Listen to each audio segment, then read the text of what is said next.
tanto este programa, porque han habido voces muy interesantes, el programa ha estado sumamente intenso, y le pido al equipo que nos grabe para ahora saludar a otros dos grandes amigos y dos grandes periodistas, al queridísimo Francisco Cruz y Jaime Hernández. Y primero, comentándoles, queridos compañeros, que anoche a la 1 de la mañana, más o menos, terminé de leer Las Damas del Poder y me quedé con la boca, pero así abierta, Paco. Interesantísimo, vaya que lo recomiendo.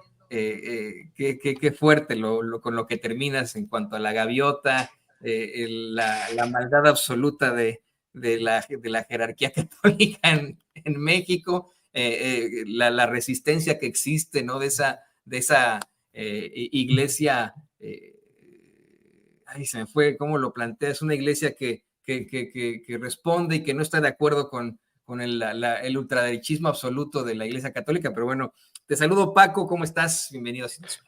Toño, ¿cómo estás? Buenas tardes. Jaime, un abrazote para los dos, un abrazote, muchas gracias por los comentarios sobre el libro, Toño, y así que aquí estamos con Jaime. La Iglesia reaccionaria es lo que buscaba por ahí, la Iglesia reaccionaria, que sí existe, por ejemplo, con personajes como el padre Alejandro Solalinde. Y querido Jaime, pues también te saludo con muchísimo gusto. Estábamos hace unos momentos pues con tu colega, el queridísimo Fis ahí, y lo digo no de dientes para afuera, de verdad, siento por ustedes un gran aprecio y una gran admiración, y para mí es a veces hasta increíble estar compartiendo micrófonos con ustedes. Te saludo con mucho gusto. Estás muy correspondido, querido Toño. Feliz de estar nuevamente contigo y también con mi querido Paco. Pues, ¿qué les parece que vamos a los temas, a los casos y cosas? Pues por supuesto que tendríamos que hablar del lamentable caso Ayotzinapa. Ustedes que son expertos en esta circunstancia tan terrible. Ayer el presidente López Obrador se reúne con los padres y madres de Ayotzinapa, de los jóvenes desaparecidos de Ayotzinapa. Hay un momento muy interesante en la mañanera. El reportero de Diario 24 Horas, el cual le pertenece a Raimundo Rivapalacio, intenta poner en un 4 a López Obrador. Le dice que si es posible que se dé a conocer la investigación adyacente que hizo el ejército a la investigación de la Fiscalía de Guerrero y de la Procuraduría General de la República. López Obrador se queda así, pues cuestionando este tipo de circunstancias. No, es que eso nunca se comprobó. Y el reportero dice, no, bueno, Luis Valdés, es una hipótesis. Bueno, se trata de una hipótesis, pero en estricto sentido sí es mencionar que le queda ya muy poco tiempo a este sexenio, querido Paco, para que se pueda dar certeza a los padres y madres de Ayotzinapa. Y hay algo que tú has advertido una y otra vez. Estamos a años luz de conocer la verdad.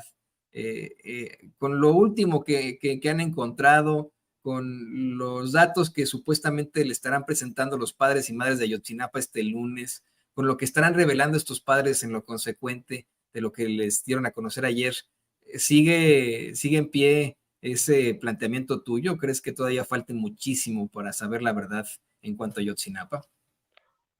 Toño, mira, Jaime, el problema con el caso Ayotzinapa es que hay algunas certezas. Por ejemplo, es claro que hubo un operativo político-militar encubierto de contrainsurgencia.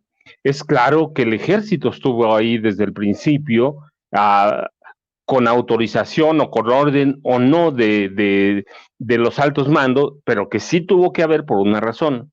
Es muy difícil que los soldados o los militares se salgan de una orden que reciben o que actúen por su cuenta. No quiero decir que no haya corrupción por cuenta propia, pero era un operativo tan grande y fue un caso tan grande que desaparecer a los estudiantes que fuera, el número que fuera, iba a quedarse ahí en escondido en Guerrero, como pasaba anteriormente. No, con los adelantos tecnológicos que hay, es claro que el caso iba a sobrepasar cualquier cosa y que ni la milicia, ni los capos, ni las autoridades de Guerrero, ni las policías municipales que participaron midieron el alcance. Peña tenía controlada toda la prensa, Enrique Peña Nieto, claro, y su grupo tenían todo bajo control, pero se les olvidó que ya había otros medios alternos, a medios independientes, la prensa alternativa iba a jugar un papel. Entonces, hay cosas que son muy claras. El problema con Ayotzinapa es que hay personajes, por ejemplo, como Tomás Cerón de Lucio, que difícilmente llegarán a México. Una, porque hay pruebas absolutas de que, por ejemplo, sembró pruebas. Sembró pruebas mira, prácticamente frente al GIEI, a investigadores internacionales.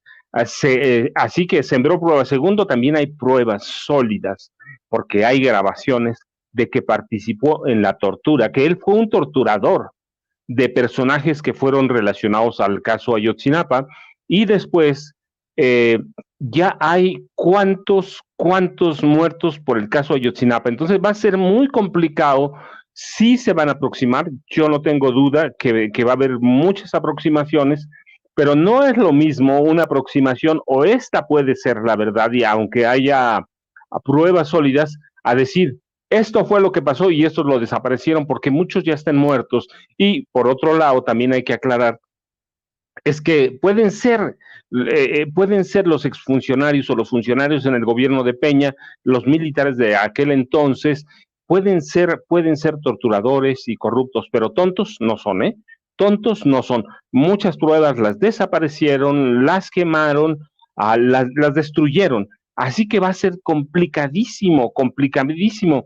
Sí hay pruebas de que murieron, pero ¿cómo le dices a un padre, a cualquiera de los 43, de que su hijo murió si no le presentas una prueba absoluta, una prueba que lo convenza? Es complicadísimo, así que creo que va a ser de esos casos emblemáticos como el 68, como el 71, como parte de la guerra sucia.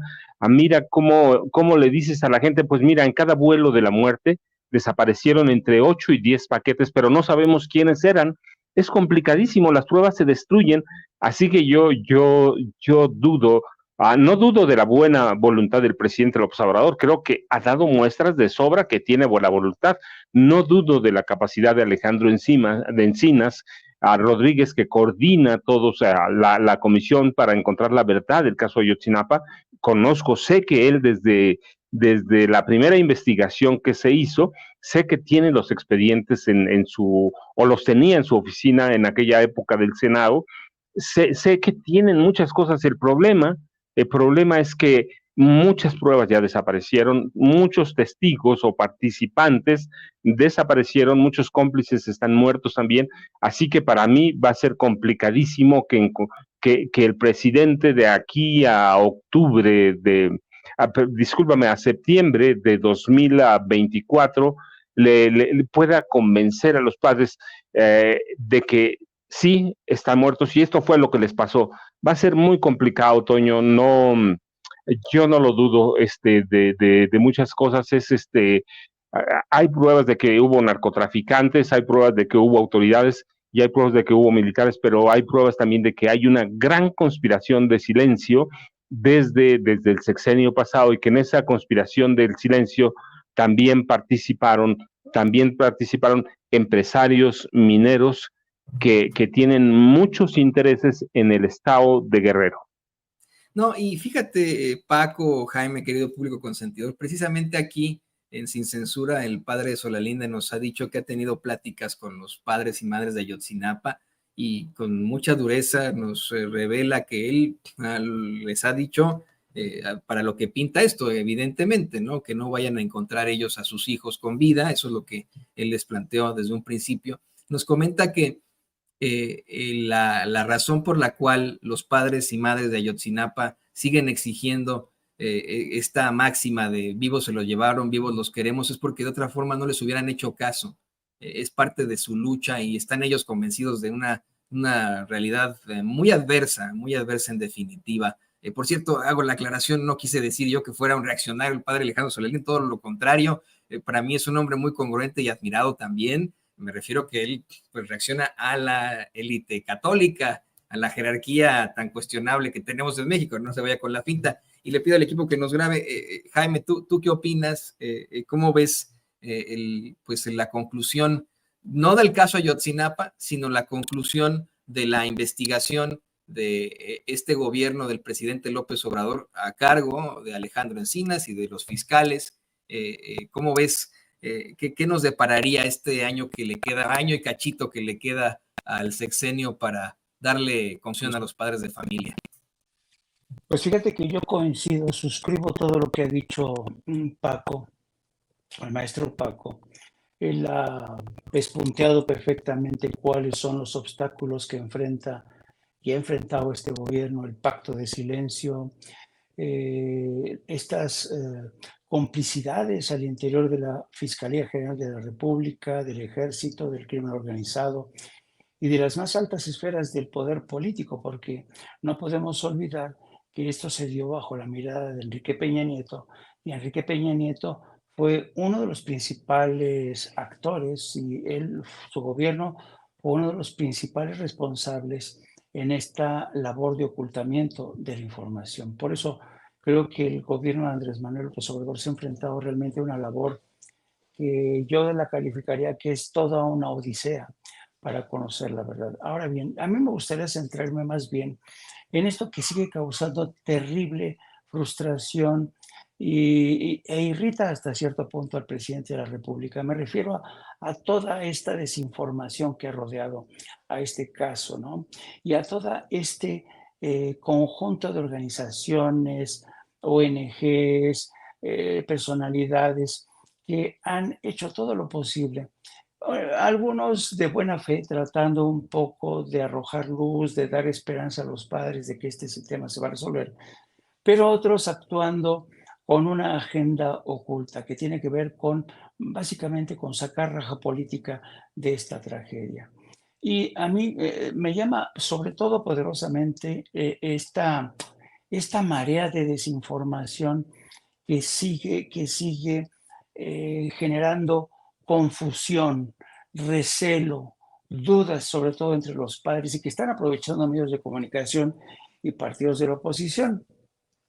Quiero señalar, por ejemplo, el caso tan notable del diario The New York Times, que en todo esto, a lo largo de toda esta investigación, se ha comportado de una forma, desde mi punto de vista, bastante desleal con la información y bastante interesada en explotar el sensacionalismo. Es duro lo que estoy diciendo, pero los colegas del New York Times deberían de hacer un ejercicio de conciencia, porque, mira, si nos remitimos porque aquí ha sido fundamental el trabajo que han realizado dos equipos. El equipo del New York Times en Tel Aviv, donde tienen a un corresponsal, pero también el trabajo realizado por el equipo aquí en México y en Nueva York. Yo no sé si ustedes se acuerdan, cuando salen de los 43 de Ayotzinapa, el New York Times, perdón. Te habíamos perdido por un momento por alguna razón, pero ya tenemos de vuelta, Jaime. Ok.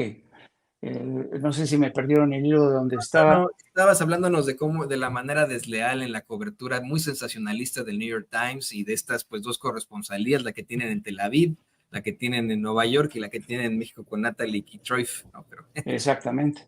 Entonces, por ejemplo, el corresponsal del New York Times en Tel Aviv tiene una relación muy estrecha con la que ha sido la abogada de Tomás Herón y de Andrés Remer. Fue ella la que le pasó la grabación al corresponsal de New York Times de la entrevista entre Alejandro, ¿cómo se llama? El subsecretario, Alejandro Encinas. Entre Alejandro Encinas y Tomás Herón, donde Alejandro Encinas le dice a Tomás Herón: oye, el presidente no está interesado en encarcelar a nadie. Lo que el presidente quiere es saber dónde están los muchachos, dónde están sus cuerpos, qué fue de ellos.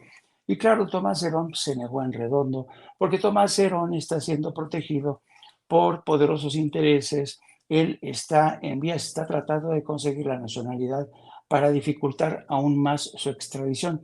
Hay que tener en cuenta que Israel se ha convertido en cielo seguro de criminales. Ya el negocio de limpiar historial de criminales se ha convertido en un gran negocio en Israel. Entonces, por ese lado, el gobierno de México ha insistido ante el de Israel, pero lo cierto es que el señor Bibi Netanyahu tiene un montón de problemas a nivel interno, broncas con el aparato judicial. Entonces eso lo ha distraído y además Bibi Netanyahu, la verdad no creo que sea un político interesado realmente por la defensa de los derechos humanos, así es que yo lo veo complicado. Y luego la forma en que The New York Times a comienzos de este mes de septiembre distribuyó las supuestas conversaciones que tenía la DEA, unas conversaciones que el presidente ha dicho, él las recuperó, él se las pidió a la DEA directamente a Kamala Harris y Kamala Harris se las entregó todas, pero siempre ha existido la duda de si acaso la DEA, el Departamento de Justicia, entregaron estas grabaciones. El presidente ya ha dicho que insistió y vía por escrito le dijeron que ya era todo, todo. ¿Por qué la DEA y el gobierno de Estados Unidos no habían compartido estas grabaciones que son fruto del espionaje que la DEA mantenía sobre Guerreros Unidos?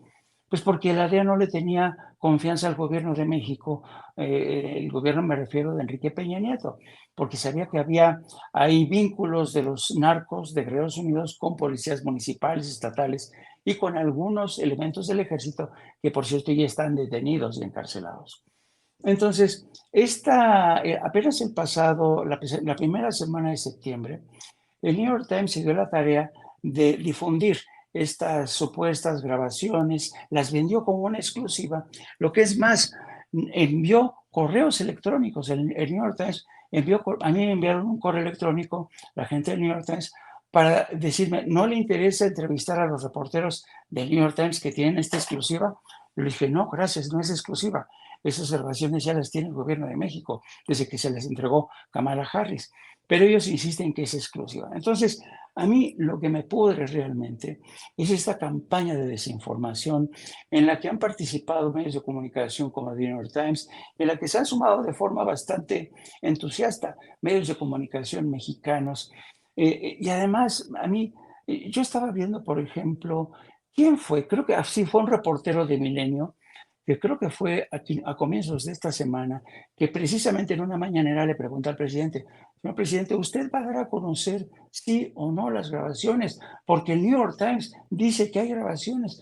Y a mí me resulta realmente exasperante que un reportero que va a la mañanera le pregunta al presidente sobre algo que el presidente ya ha informado desde hace casi más de 2 años, que sí el gobierno de Estados Unidos le entregó estas grabaciones.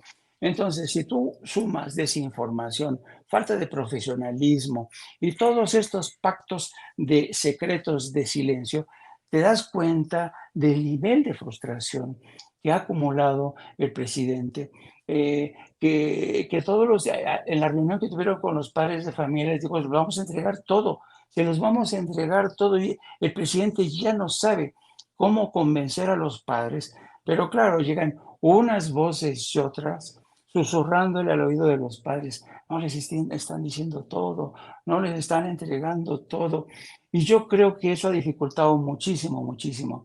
Y desafortunadamente, como yo siempre he dicho, vivimos una época tan extraña, tan complicada, en la que muchas veces, o la mayoría de las veces, es más fácil creer una mentira que una verdad. Y yo lo pongo sobre la mesa. ¿Usted cree verdaderamente que la Mossad no le ha dicho a Bibi Netanyahu quién es Tomás Herón de Lucio?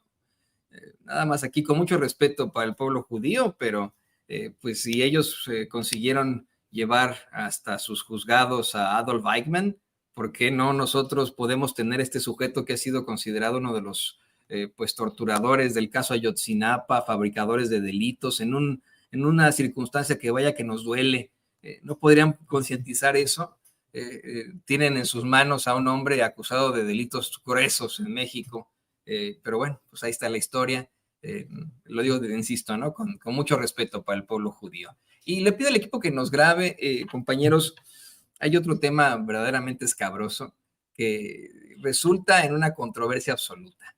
En los medios de comunicación corporativo desde hace ya varias semanas nos han venido planteando que el puntero en las elecciones para la jefatura de gobierno, y nos lo han dicho así, desde hace mucho tiempo, el Financiero y otras encuestas, ha sido Omar García Harfuch. Yo, desde que me llegó esta información, decía, neta, no es Clara Brugada, no es el muy popular doctor Hugo López-Gatell, me juran que es Omar García Harfuch, otro policía, como lo fue en su momento Miguel Ángel Mancera, un hombre que pues en su momento también, esto es terrible para él, ¿no? Fue víctima de un atentado en el que afortunadamente salvó la vida. Él que pues en realidad ha sido una figura muy pública, él es el que tiene la mayor cantidad de las preferencias de acuerdo a las encuestas de los medios de comunicación corporativos. Y ayer lanza su candidatura, su precandidatura, para precisamente representar a Morena y a sus aliados en las elecciones a la jefatura de gobierno de la Ciudad de México. Y de inmediato, pues se soltaron una cantidad impresionante de comentarios, de planteamientos de expertos, de intelectuales de la Cuarta Transformación, periodistas, políticos y etcétera, asegurando que, bueno, pues respetan mucho a Omar García Harfuch, respetan mucho lo que hizo el frente de la Secretaría de Seguridad Pública de la Ciudad de México, pero que para ellos, si hablamos de un político comprometido y cercano a la Cuarta Transformación, la mayoría de los comentarios que yo he escuchado, tendríamos que pensar en alguien como Clara Brugada, alguien con una carrera más profunda y con penetración con el movimiento de la Cuarta Transformación o con el mismo Andrés Manuel López Obrador, es Clara Brugada, y que sería un error para Morena volver a designar a un policía teniendo como precedente a Miguel Ángel Mancera. ¿Tú qué opinas, Paco? Mira, Toño, yo lo voy a decir porque lo he dicho, no ahora, lo he dicho claro, yo tengo mis reservas y muchas con Omar García Harfuch. Primero, un policía de carrera para gobernar la Ciudad de México, eso debe ser o desesperación o pragmatismo o no sé qué de Morena, pero es un hombre que hasta por historial familiar debía estar fuera de eso. Su abuelo Marcelino García Barragán, el mayor general torturador de este país, uno de los símbolos negativos o símbolos infames y ominosos del militarismo en este país, en la guerra sucia, el artífice del 68, el 2 de octubre, aunque él se ha tratado y se trató en vida de quitar la responsabilidad y se la echó a militares muy cercanos a Gustavo Díaz Ordaz, él era el secretario de la Defensa Nacional. Si desconocía lo que hacían otros generales, por favor, no. Pero además, él era un general de mano muy dura que favorecía y favoreció que Gustavo Díaz Ordaz fuera, por ejemplo, informante de la CIA, de la Agencia Central de Inteligencia, a lo mismo que había hecho Adolfo López Mateos. Así que fue un hombre torturador, un hombre que favorecía los intereses de Estados Unidos. Su papá, Javier García Paniagua, fue un hombre que fue titular de la Dirección Federal de Seguridad, uno de los organismos más represores, la policía política de este país, la policía, pero además era un hombre muy cercano a Nazar Haro, que era el torturador del régimen priista. A Nazar Haro era su socio, juntos tenían una empresa o una sociedad para importar, si eso se llama importar, autos de lujo de Estados Unidos y motos que tenían reporte de robo en Estados Unidos, y ellos lo sabían. Es decir, era una banda de ladrones con charola. Fue un hombre que en 81 aspiró a la presidencia de la República, y mira, para que López Portillo no lo haya tomado en cuenta, eso ya es mucho decir, que López Portillo era un ladrón de 7 suelas. Así, uno de los hermanos de Omar García Harfuch, que fue asesinado hace tiempo, relacionado con el crimen organizado. También medios hermanos, dicen ellos. Para mí es lo mismo, yo tengo medios hermanos, para mí son mis hermanos y punto, son hijos de mi madre y de mi padre, así que son mis hermanos. Uno de sus hermanos involucrados en narcotráfico, asesinado de 4 balazos, lo ejecutaron en Guadalajara.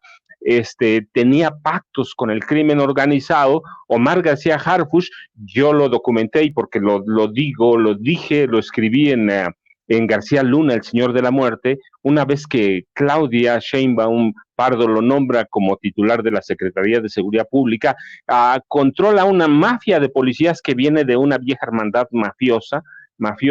La estructura en el libro viene bien detallado como la estructura para extorsionar, punto. Y hizo de la caja de la policía una especie de caja chica, y es una caja, la caja de la policía, un organismo que se ha encargado de hostilizar, de frenar, de retrasar, por ejemplo, jubilaciones de los policías. Si es un hombre que solo atiende a sus intereses. Así que yo tengo mis reservas, muchas. Lo de la caja de la policía es uno, porque es un organismo histórico, aunque hasta los 80 se reconoce su participación institucional, que se encarga de las jubilaciones, prestaciones, servicios, algunos servicios a los policías, y los tiene amolados. Mira, para que lo tengo documentado, porque además lo puedo mostrar, para que un policía se jubile, le tratan de retrasar por años para ver si se muere. Y dos, para ver si le roban su jubilación. Lo digo con todas sus palabras. Y eso lo controla García Harfuch y lo controla el gobierno de la Ciudad de México. Yo siempre hablo contra la policía, porque soy descendiente, soy hijo de policía, pero también sé que hay policías honestos que merecen ser jubilados. La caja de la policía con Omar García Harfuch obliga a los policías que se quieren jubilar a que la lleven a juicio, y lo tardan años en contubernio. ¿Con quién? Claro, con los jueces, ¿sí? Con los jueces. Yo te digo, todo lo que digo, siempre digo, lo puedo demostrar. Y Omar García Harfuch es uno de esos hombres. La caja de la policía dice, no, pues somos un organismo independiente cuando les conviene. Pero cuando les piden documentos a los policías, dicen, vayan a la Secretaría de Seguridad, que no los entrega, o vayan al gobierno del Distrito Federal o la Ciudad de México, que es ahora, que tampoco los entregan. Así que ese es para mí la cara, la biografía de Omar García Harfuch, un hombre que representa el pragmatismo, pero que para mí sería un muy mal precedente con todo este historial que yo conozco, que lo he documentado desde hace años, y a la familia que representa, que viene de la práctica de la tortura, Toño y Jaime. No, y lo has dicho perfectamente, ¿no? Del secretario, el general secretario de la Defensa en tiempos de Gustavo Díaz Ordaz, que por ahí se comenta, y lo dijo el mismo presidente López Obrador, después de este hecho de la masacre de 1968, supuestamente se le vio entrando a la casa del general Lázaro Cárdenas, desesperado y en un momento de angustia, para consultar al general ante lo que había ocurrido, y bueno, supuestamente habría salido de esa reunión mucho más tranquilo. Pero no eres el primer periodista que hace este tipo de planteamientos, Paco. La realidad es que había otros periodistas independientes, y hasta si ustedes los quieren ver, no, que tienen pues indicios sobre una circunstancia ajena en cuanto a la figura de Omar García Harfuch. Ha documentado Anabel Hernández, por ejemplo, que supuestamente se trataba de un acólito de Genaro García Luna. Él lo negó todo. Omar García Harfuch en su momento aseguró que él pues ni siquiera lo conocía, o que lo llegó a conocer, pero para nada. Pero sí está en la declaración de Anabel Hernández. Ella asegura que no pasó los exámenes de control de confianza tampoco, que se enfrentó a muchas problemáticas, pero bueno, ahí está sobre la mesa. Le pido al equipo que nos grabe para también escucharte a ti, Jaime. ¿Cómo ves este perfil? ¿Crees que sea el necesario para el movimiento de la Cuarta Transformación en el principal baluarte que tienen, que es la Ciudad de México? No, yo no creo que sea el perfil ideal. A pesar de las cuentas, los resultados importantes que ha ofrecido, que ha dejado tras de sí Omar García Harfuch en materia de seguridad. O sea, ha sido eficaz, un hombre eficaz. Y ciertamente coincido con Paco en el sentido de que la larga sombra de su abuelo, que fue gobernador de Jalisco, fue secretario de Defensa, participó en la masacre del 68, también la larga sombra de su padre, que fue presidente del PRI, y se proyecta desafortunadamente sobre Omar. O sea, no puede negar la cruz de su parroquia. Omar García Harfuch pertenece a una dinastía en muchos sentidos maldita por todos los antecedentes de su abuelo y de su padre. Pero aquí hay que tener un factor también muy en cuenta. Omar García Harfuch cuenta con el afecto y el apoyo de Claudia Sheinbaum. Si no fuera así, yo no creo que Omar se hubiera lanzado así nada más porque sí. ¿no? Yo creo que ha habido una consulta con Claudia Sheinbaum, no lo sé si con el presidente, pero yo coincido en que difícilmente Omar García Harfuch sea el hombre que requiera la ciudad, sobre todo por su perfil, porque yo veo a Omar García Harfuch en un cargo en materia de seguridad, porque Omar García Harfuch es abogado en derecho, fue policía, ha sido entrenado en los cuarteles de Cuántico en Virginia por agentes de la DEA, es decir, tiene un perfil policíaco. O sea, yo ayer veía una, una caricatura tremenda del Monero Hernández, que siempre es tremendo. Vemos a Omar García Harfuch y la sombra que proyecta es la de un policía con su macana, ¿no? Entonces, no se la va a poder sacudir. Para que pase García Harfuch como un político versado, hábil, va a ser complicado. Y luego, por otro lado, pues tienes a una contendiente como Clara, ¿cómo se llama? ¿Cómo se apellida? Ay, la de Iztapalapa, Clara Brugada, Brugada. Brugada, Brugada, sí. Clara Brugada, que es una política con un diente retorcido, que tiene una base social importante, que es bien vista entre la base de Morena. Entonces, lo va a tener complicado García Harfuch. Y por otro lado, si se anima el doctor López-Gatell, que vamos a ver, vamos a ver, vamos a tener una suerte de primarias, que ya son todo menos primarias, que van a ser entretenidas. Y a mí me gusta ese escenario en donde hay contendientes para disputar la jefatura de gobierno de una ciudad que, agárrense, porque ser jefe de gobierno en la Ciudad de México es realmente, es una prueba de fuego para cualquier político. Pasó por esa prueba Andrés Manuel López Obrador, pasó por esa prueba Claudia Sheinbaum, y pues vamos a ver a quién le toca la rifa del tigre, porque gobernar la Ciudad de México, de verdad es una de las ciudades más complicadas en materia de seguridad, en materia de transporte público, en materia de seguridad, en materia de servicios públicos, sanidad, de educación, y también muy complicado el futuro en materia de suministro de agua potable, ¿no? Entonces, no es un reto fácil, no es un reto fácil. Quien salga como ganador realmente va a tener ante sí un desafío formidable, ¿no? Yo creo que está bien que haya mayor número de candidatos y la gente va a tener la última palabra, ¿no?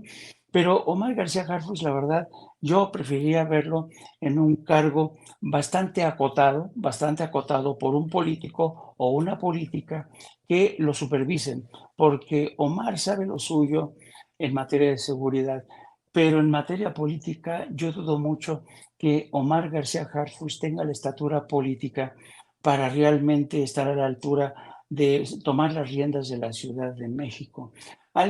Me acuerdo que ayer alguien decía que iba a tener la ventaja porque lo iba a respaldar su supuesto suegro, ¿cómo se llama el dueño de TV Azteca? Pero yo recordaba a la gente que no, por fortuna, Ricardo García, digo, el señor García Harfuch ya se divorció hace un buen rato de la hija de Salinas Pliego, así es que no creo que su suegro lo ayude, pero va a estar interesante en cualquier caso. Y no hay que olvidar, por más reservas que podamos tener, el maestro Paco y yo, o mucha gente, lo cierto es que a veces este tipo de personajes a veces hacen historia, ¿no? Entonces, vamos a ver, historia de la buena e historia de la mala. Así es que vamos a ver qué ocurre en el proceso de primarias o en el proceso de auscultación de Morena. Pues sí, es un tema verdaderamente controvertido que alza muchas cejas y preocupaciones, porque si hay algún tipo de cuestionamiento en cuanto a la figura de Omar García Harfuch, y ponga usted que no queda como el candidato de Morena a la jefatura de gobierno de la Ciudad de México, no sabemos si será incluido en el gabinete de la doctora Claudia Sheinbaum, pero bueno, esas son otras cosas. Esas son harinas de otros costales. Y queridos compañeros, yo les quiero agradecer que se hayan conectado con nosotros y que podamos tener esta claridad, ¿eh? Estos son temas que la gente busca muchísimo que verdaderamente son muy enriquecedores para todos. Y pues estábamos contigo, Jaime. Por favor, compártenos tus redes sociales para que la gente siga poniendo en contacto contigo, para que se conecten a No Apto para Cínicos. Gracias, querido Antonio. Gracias, querido Paco Sila. Me pueden seguir a través de mi programa que transmitimos todos los días a partir de las 14 horas. No Apto para Cínicos. Búsquenos en YouTube, suscríbanse. También me pueden seguir a través de mis redes sociales en @Jaime Journo, donde voy a estar posteando cada semana una nueva columna a través de la plataforma de Substack. Es una columna que se llama Todo es Personal. Vamos a hablar de política, de geopolítica, etcétera, etcétera. Muchas gracias a los dos, a Toña y a ti, Paco. Va a estar increíble, me imagino. Querido Paco, también por favor tú compártenos tus redes sociales. Por cierto, le digo yo, buenísimo. Imprescindible es la palabra que utilizo para las damas del poder, para que conozcamos en definitiva a estas personajes que más bien son criminales que tuvimos que soportar los mexicanos durante un largo tiempo. Paco, por favor, compártenos también tus redes sociales. Toño, Jaime, pues yo les mando un abrazo y mira, nada más antes de despedirnos, Toño, decirles, no es que García Harfuch haya reprobado los exámenes, es que ni siquiera los presentó una vez que salió de la academia de la Policía Federal. Tenía que haber hecho un curso en San Luis Potosí del que se derivan los exámenes de confianza, pero terminando la academia, lo tomó bajo su protectorado Genaro García Luna y le dio un cargo de comandancia. Así que esa es la cuestión con García Luna, con García Harfuch, que sí tuvo la protección de Genaro García Luna. Ya platicaremos, y de Clara Brugada pues no hay comparación. Hay que ver el trabajo que hacen en Ixtapalapa, pero bueno, Toño, muchas gracias. Jaime, yo ya saben, @Paco Cruz Jiménez, Francisco Cruz Jiménez @Paco Cruz Jiménez en Twitter, Francisco Cruz Jiménez en Facebook, y muchas gracias a los dos. Te mando un abrazote, Jaime, por esa columna también. Gracias, querido Paco. Pues queda mucho, efectivamente, de aquí a esa elección, y mucho que discutir y que plantear. Queridos compañeros, muchas gracias. Él lo tiene también. A los dos, gracias. Adiós. Jaime, grandes periodistas aquí en Sin Censura. Y mire, estamos a punto de conectarnos con la abogada Lourdes Monteagudo. La teníamos conectada ya en el deck, pero de pronto perdimos la comunicación. Estoy viendo si podemos restablecer la comunicación con ella en estos momentos, porque hay mucho de qué hablar en materia de inmigración.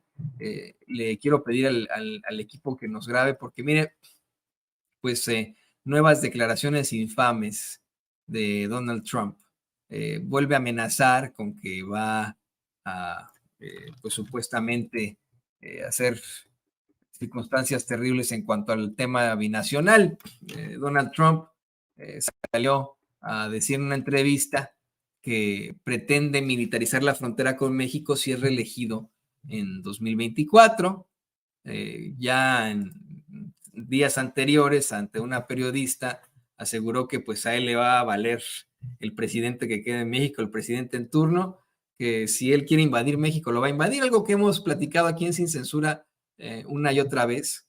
Nos han dicho que es una circunstancia, los expertos, difícil, que los mismos miembros del Pentágono, cuando les hizo esa propuesta a Trump siendo presidente, le dijeron: híjole, presidente, es que no se puede así nomás invadir México, no se puede así nada más bombardear México, no se puede así nomás mandar drones a México, no se puede, señor, ¿no? Y pues que Trump se enojó por ahí. Así que bueno, ahí lo tiene usted, esta circunstancia, pero insisto, acaba de insistir que en esta amenaza de militarizar la frontera, dice que de llegar nuevamente a la presidencia de los Estados Unidos en 2024, enviaría tropas a la frontera con México, miles de tropas que tienen en el extranjero, pero a la frontera con México, pues considera que hay una invasión en los cruces fronterizos que él considera ilegales. Y bueno, pues esta es la misma idea que tienen fascistas como Greg Abbott, como Ron DeSantis,